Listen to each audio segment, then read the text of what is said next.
બંધ કરી દો તમારું માઇક. કરીએ.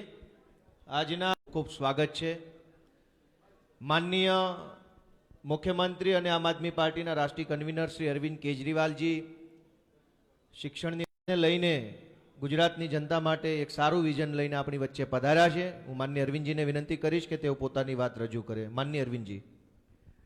सभी मीडिया के साथियों को मेरा नमस्कार और जो आप सबके चैनल्स देख रहे हैं सभी गुजरात के भाइयों बहनों को मेरा नमस्कार, मेरा प्रणाम। पिछले कई दिनों से गुजरात के सरकारी कर्मचारी बड़ा व्यग्र प्रदर्शन कर रहे हैं। सभी सरकारी कर्मचारी बहुत दुखी हैं, बहुत गुस्से में हैं और पहली बार देखा गया जिस तरह से सेक्रेटेरिएट का घेराव किया गया, जिस तरह से इतनी बड़ी संख्या के अंदर सरकारी कर्मचारी सड़कों के ऊपर हैं। उनकी मेन डिमांड है ओल्ड पेंशन स्कीम लागू की जाए। मैं उन सब साथियों को आश्वासन देता हूं, गारंटी देता हूं कि आम आदमी पार्टी की सरकार बनेगी तो गुजरात के अंदर हम ओल्ड पेंशन स्कीम लागू करेंगे। कल ही पंजाब के सीएम ने ऐलान किया है कि उन्होंने पंजाब के अंदर ओल्ड पेंशन स्कीम लागू करने की तैयारी करने के लिए ऑर्डर दे दिए हैं। तो जैसे पंजाब में अब लागू करने जा रहे हैं वैसे ही हम लोग गुजरात में भी ओल्ड पेंशन स्कीम लागू करेंगे।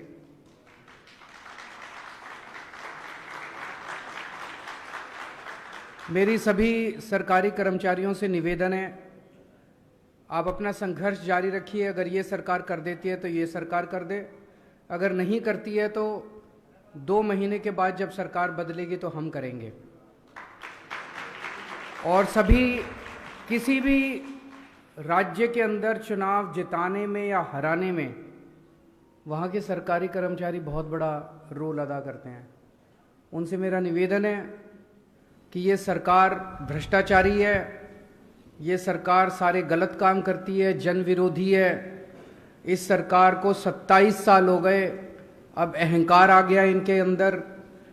एक बार इनको हटाना बहुत जरूरी है। सारे मिलके, सब लोग मिलके इनको हटाने की तैयारी करें, उस दिशा में काम करें। अब अगले 2 महीने छुट्टी लेनी हो छुट्टी लें, सब लोग उस दिशा में काम करें और इस सरकार को हटा के हम आप लोगों से एक ही मौका मांग रहे हैं। ये तो बार बार आके आपको कहते हैं एक मौका और दे दो, एक मौका और दे दो। हम तो अगली बार आएंगे तो आपसे यही कहेंगे कि अगर अच्छा काम किया है तो ही हमें दोबारा लाना, वरना मत लाना। तो एक मौका आप लोगों से मांग रहे हैं। सभी सरकारी कर्मचारियों से निवेदन है कि सब लोग लग जाएं प्रचार करने के लिए। अंदर खाने प्रचार करें, क्योंकि खुल के सरकारी कर्मचारी प्रचार नहीं कर सकते, लेकिन अंदर खाने प्रचार करें, सोशल मीडिया पे प्रचार करें, बाय वर्ड ऑफ माउथ प्रचार करें, ज़्यादा से ज़्यादा प्रचार करें। एक और चीज़ बड़ी इंटरेस्टिंग देखने को मिल रही है, ये दोनों पार्टियां हमारे खिलाफ इकट्ठी हो गई हैं। ये दोनों पार्टियां खूब मेरे को गालियां देती हैं, केजरीवाल कमीना है, केजरीवाल झूठा है, केजरीवाल आतंकवादी है, केजरीवाल ये है, केजरीवाल वो। दोनों की भाषा भी एक है, दोनों के शब्द भी एक हैं। दोनों पार्टियां मिलके मेरे को गालियां दे रही है। मेरा कसूर क्या है?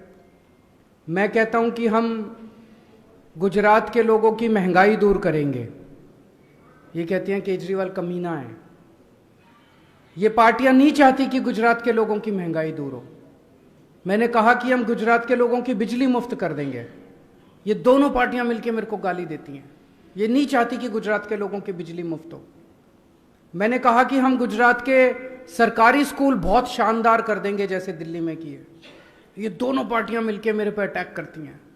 ये नहीं चाहती कि गुजरात के स्कूल अच्छे हों, गुजरात के अस्पताल अच्छे हों। मेरा यही तो कसूर है कि हम गुजरात के लोगों की भलाई की बात कर रहे हैं और ये दोनों पार्टियां मिलकर खूब जबरदस्त तरीके से हमारा विरोध कर रही हैं। और अब देखना आने वाले दिनों में ये लोग खूब बड़े बड़े अपने राष्ट्रीय स्तर पे खूब बड़े बड़े नेता उतारेंगे, सारे आके मेरे को गालियां देंगे। केजरीवाल चोर है, केजरीवाल भ्रष्टाचारी है, केजरीवाल कमीना है, केजरीवाल ये है, केजरीवाल वो। और मेरा कसूर केवल इतना है कि मैं गुजरात के लोगों के भले की बात कर रहा हूँ।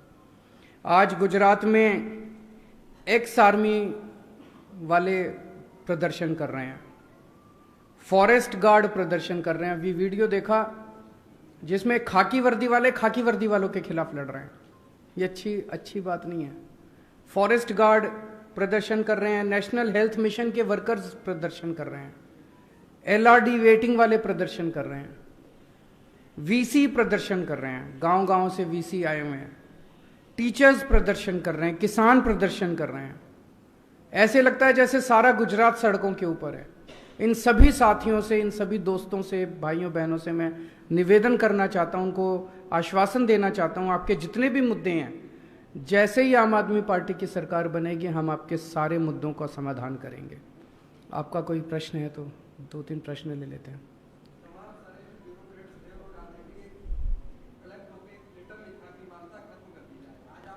मैं उन सारे ब्यूरोक्रेट्स को कहना चाहता हूं कि उन्होंने कभी भी इनके मुद्दे नहीं उठाए। उन्होंने कभी भी गुजरात में जो इतना भ्रष्टाचार हो रहा है उसका मुद्दा नहीं उठाया। जो लोग प्रदर्शन कर रहे हैं कभी भी उनके मुद्दे नहीं उठाए। जितने सरकारी कर्मचारी प्रदर्शन करके ओल्ड पेंशन स्कीम मांग रहे हैं, मैं इन सभी ब्यूरोक्रेट्स को कहूंगा कि एक बार लिखें कि वो ओल्ड पेंशन स्कीम लागू की जाए। जितने ये forest guard, ex army officer, NHM, health workers, ये भी इस देश के नागरिक हैं। इनको भी अपना जनतांत्रिक अधिकार है अपना वोट वो करने का। अगर ये दुखी हैं और ये सरकार में बदलाव चाहते हैं तो क्यों नहीं होना चाहिए?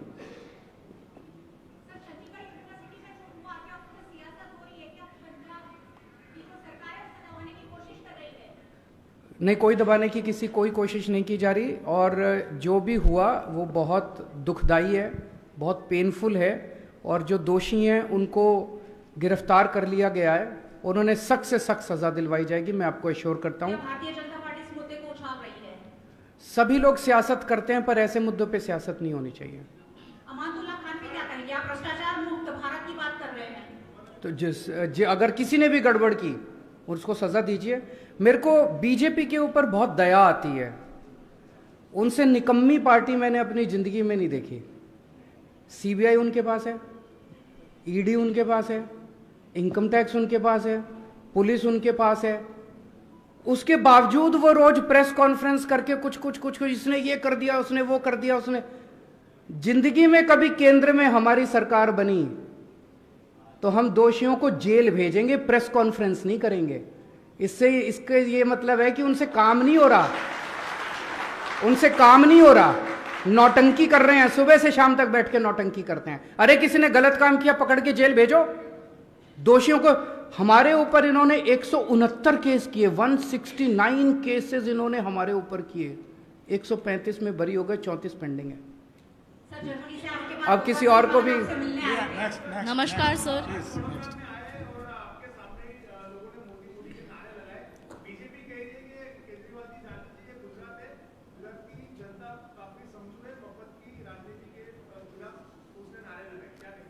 दो चीजें आपके, दो प्रश्न हैं अलग अलग।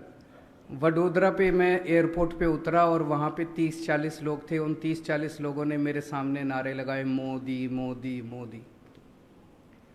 अभी गुजरात के अंदर माहौल ऐसा बन गया है कि भारतीय जनता पार्टी को बहुत जबरदस्त तकलीफ होने वाली है। कहते थे कि इनकी 66 सीट ऐसी है अर्बन एरियाज में जहां बीजेपी कभी नहीं हारी, ऐसा क्या कहा जाता था। इस बार उन 66 सीट पे भी आप देखना काफ़ी तकलीफ इनको होने वाली है। वो सारी सीट नहीं जीत रहे वो लोग। तो जाहिर तौर पे ये लोग मेरे खिलाफ नारे तो लगवाएंगे ही, घर थोड़ी बैठेंगे। 30-40 आदमी भेज के नारे लगवा के कहते हैं कि। दूसरी चीज एक बड़ी इंटरेस्टिंग है, जब भी राहुल गांधी जी गुजरात आए इन्होंने उनके सामने नारे नहीं लगाए। बीजेपी वाले भी, कांग्रेस वाले भी केजरीवाल के खिलाफ दोनों मिलकर नारे लगाते हैं। दोनों इकट्ठे हो गए, दोनों मुझे गाली देते हैं, दोनों मेरे पीछे पड़े हुए हैं। आपका दूसरा प्रश्न है, ये लोग कहते हैं कि गुजरात के लोगों को फ्री नहीं मिलना चाहिए। ये इसलिए कह रहे हैं क्योंकि उनको ये लग रहा है कि ये जो सारा लूट के पैसा स्विस बैंकों में ले जाते हैं, ये सारा लूट के पैसा अपने घर भरते हैं। अगर ईमानदार राजनीति हो गई, अगर जनता को फ्री सुविधाएं मिलने लग गई, तो इनके लूटने के लिए पैसा नहीं बचेगा। अभी तक इस देश में लूट की राजनीति चल रही थी। जितनी सरकारें थी, जितने नेता थे, ये मोस्टली जो हैं वो लूटते थे, सरकारों को लूटते थे ये लोग, और सारा पैसा स्विस बैंकों में ले जाते थे, सारा लूट रहे। पहली बार इस देश के अंदर, पहली बार आम आदमी पार्टी ने ईमानदार राजनीति की शुरुआत की है। हम ईमानदारी से काम करते हैं, पैसा बचाते हैं, भ्रष्टाचार रोकते हैं, रिश्वत नहीं लेते, उससे सरकार में खूब पैसा बचता है, उससे हम जनता को फ्री बिजली देते हैं, फ्री शिक्षा देते हैं, फ्री अस्पताल देते हैं, फ्री दवाइयाँ देते हैं। अब ये लोग इसका विरोध इसलिए कर रहे हैं कि अगर इनको फ्री देना पड़ गया तो इनका लूटने का पैसा हो जाएगा। तो एक चीज गांठ बांध लो, जो आदमी कहे कि फ्री सुविधाएं नहीं मिलनी चाहिए, समझ लेना उस आदमी की नीयत में खोट है। केजरीवाल जी, जैसे एयरपोर्ट पे आपका स्वागत मोदी के नारे के साथ हुआ, क्या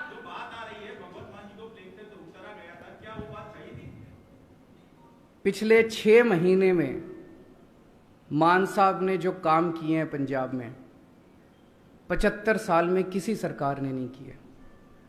पिछले 6 महीने में जितनी कट्टर ईमानदारी, आज 75 साल के बाद पंजाब को एक कट्टर ईमानदार और मेहनती सीएम मिला है। 6 महीने में उन्होंने 100 मोहल्ला क्लिनिक बना दिए, पंजाब के लोगों की बिजली मुफ्त कर दी, 17,000 नई नौकरियां निकाल दी, 8,000 टीचर पक्के कर दिए। इतने सारे काम भगवंत मान ने किए हैं कि इनके जो विरोधी हैं उनको उनके कामों में कुछ कमी दिखाई नहीं देती, तो अब कीचड़ फेंकते हैं कि मान साहब ने, सब झूठ है, सब बकवास है। वो बेचारा आदमी लगा हुआ है पंजाब के विकास के लिए, उसको रोकना चाहते हैं ये सारे विरोधी मिलके। जनता देख रही है, जनता उनके काम से बहुत खुश है। मैं उनसे ये पूछना चाहता हूं सारे विरोधियों से, अगर भगवंत मान 6 महीने में बिजली मुफ्त कर सकते थे तो इन दूसरी पार्टियों की सरकारों ने 75 साल में बिजली मुफ्त क्यों नहीं करी? ये सारा पैसा लेके कहां चले गए? पंजाब का पैसा किसने खाया? सर, अब Mamata Banerjee showing a soft spot towards BJP. Do you have a statement on that? I'm here, sir. वो उनको पूछिए, मैं कैसे उसका जवाब दे सकता हूँ। Sir, when you were welcomed on the airport, Modi ji के नारे से, do you think that BJP is taking you as the new Modi? Do you see that incident in that perspective? नहीं, I will not say। मेरे को राजनीति नहीं आती, ये मेरी कमजोरी है। मेरे को जनता का काम करना आता है।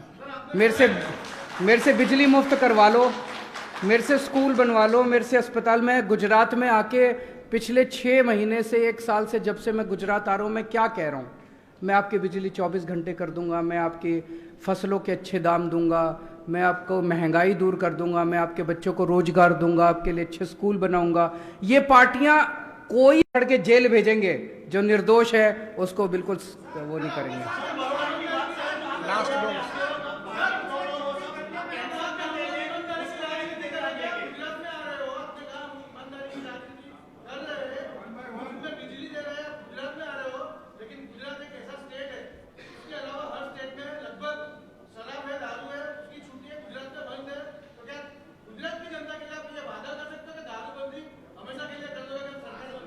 जो आज सिस्टम है, दारूबंदी का सिस्टम है, नशाबंदी का सिस्टम है, उसको लागू रखा जाएगा, लेकिन उसको लागू किया जाएगा। अभी जो इलीगल तरीके से, अभी सारा धंधा इन्हीं का है, सब जानते हैं। 10-15 हज़ार करोड़ रुपए का धंधा इन्हीं लोगों का है, इन्हीं के लोग करते हैं, सारा प्रॉफिट इन्हीं को जाता है। ये नहीं करेंगे हम अपनी पार्टी दारू बेच के नहीं चलाते, ये लोग चलाते हैं।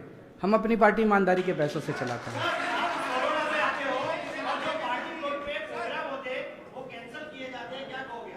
ये सही नहीं है। जैसे बड़ौदा में हमारा प्रोग्राम होना था, 13 जगह हमें बदलनी पड़ी पिछले 3 दिन में, 13 प्लेसेस।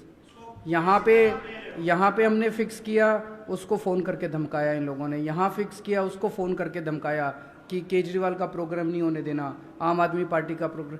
ये जनतंत्र के लिए सही नहीं है। हम लोग एक दूसरे के दुश्मन थोड़ी हैं, हम पक्ष और विपक्ष हैं। इस तरह से हमें एक दूसरे, ये गुंडागर्दी है। और इसी वजह से आज गुजरात की जनता इन लोगों की गुंडागर्दी से परेशान है। ये केवल मेरे साथ नहीं किया इन्होंने, मैं तो छोटा आदमी हूं तो भुगत लूंगा। गुजरात की जनता इनकी गुंडागर्दी से परेशान है। गुजरात की जनता के साथ ये रोज गुंडागर्दी करते हैं। Thank you.